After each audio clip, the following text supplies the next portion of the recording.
Pag titignan mo yung report sa atin, completed lahat. Meron na yan. Tapos, ito na naman yung quality. Madaling makita. Hawakan mo yung semento dito. Unang-una yung semento, ganyan lang kakapal. Dapat 18 centimeters. 18 cm, mga 18 inches. Parang kalsada.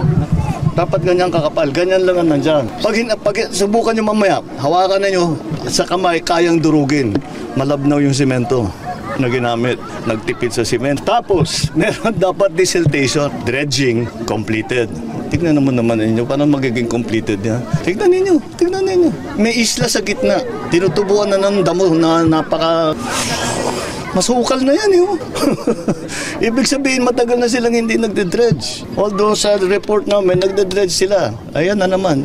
Pahanapin natin yung sinong responsible dito sa gobyerno, sa private. Kailangan managot sila dito sa kanilang ginawa. Managot sila, huwag sila managot sa akin. Managot sila dito sa mga tao dito na yung mga kahirapan na dinala nila sa mga buhay nila.